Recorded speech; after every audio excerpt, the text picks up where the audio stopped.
Colossiens chapitre 4, versets 5 et 6. Conduisez-vous avec sagesse envers ceux du dehors et rachetez le temps. Que votre parole soit toujours accompagnée de grâce, assaisonnée de sel, afin que vous sachiez comment il faut répondre à chacun.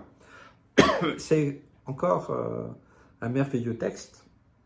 Paul exhorte l'Église, Colosse, à la prière, à la sagesse.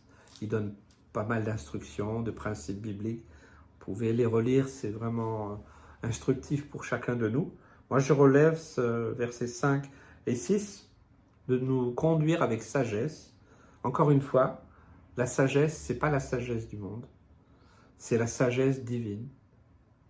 C'est la sagesse d'en haut. Hein?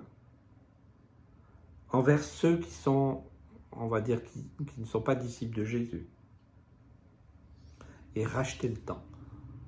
J'ai longtemps réfléchi à cette notion de racheter le temps. Et finalement, on m'avait dit au début de ma conversion, oui, parce qu'en fait, c'était comme si on a perdu du temps parce qu'on n'était pas avec le Seigneur, on n'avait pas compris. Alors on veut gagner du temps, donc on témoigne plus et tout ça. Et ça m'a toujours dérangé. Et moi, j'ai une autre interprétation. Elle est personnelle, mais racheter le temps, eh bien, c'est de rester dans le temps du Seigneur, dans sa volonté, dans sa grâce. Et ça, racheter le temps, c'est de ne plus en perdre. Mais ce n'est pas la notion de temps telle que nous, le temps qui s'écoule. Parce que, vous savez, la croix, c'est intemporel. Elle est toujours valable, elle est toujours disponible encore aujourd'hui. Nous sommes déjà aussi en partie assis dans la gloire et nous sommes déjà un peu dans l'éternité puisque nous allons aller vers l'éternité.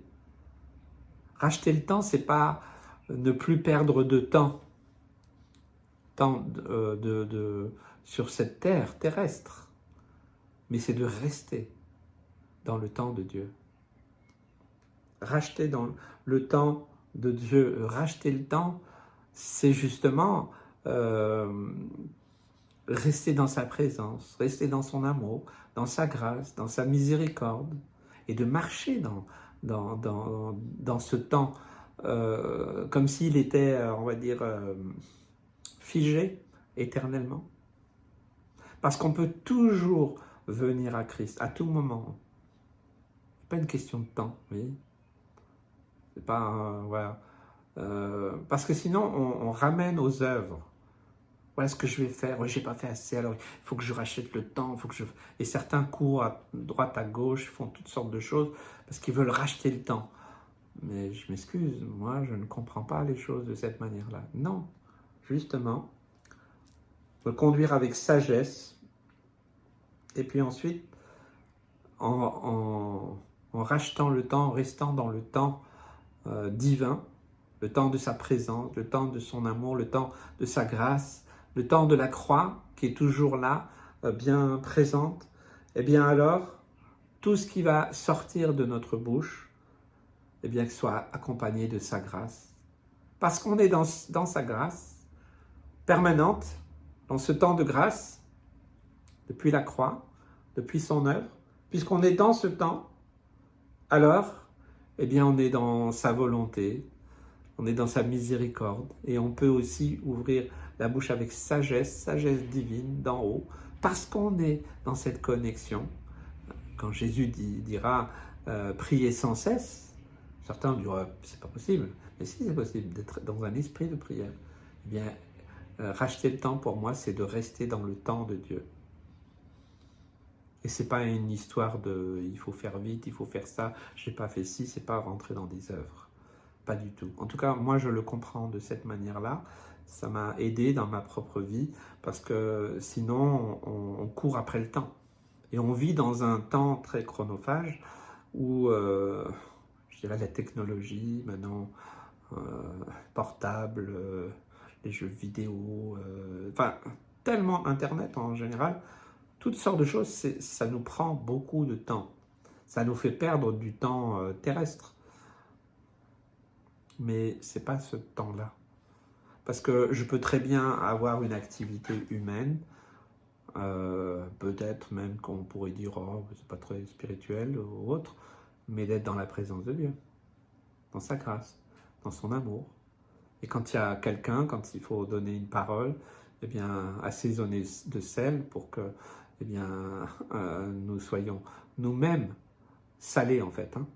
C'est nous qui devons être la source de ce sel, la bonne odeur, dégager la bonne odeur de Christ, donner un témoignage vivant, vrai. Voilà. Et ainsi, on peut répondre. Est-ce qu'on peut répondre à chacun? Comment il faut répondre à chacun? C'est pas facile. Je crois qu'il ne faut pas essayer de chercher à répondre à chacun. Mais c'est parce qu'on est dans le temps de Dieu qu'on veut être conduit par la sagesse divine, et bien que tout ce qui sort de notre bouche, que ce soit pour donner un conseil, que ce soit pour faire quelque chose même de très terrestre, eh bien c'est accompagné de grâce, d'amour, de sel, et alors, même sans s'en rendre compte, on peut donner une parole qui vient de Dieu. Je l'ai déjà vécu, certains l'ont vécu, où quelqu'un a dit quelque chose et c'était pas forcément, il s'en rappelle pas forcément, mais c'était un mot ou une parole, une phrase, quelque chose de décisif dans la vie. Combien de fois j'ai vu cela? Et là, ça peut ne venir que d'en haut. La personne avait besoin d'entendre que ça.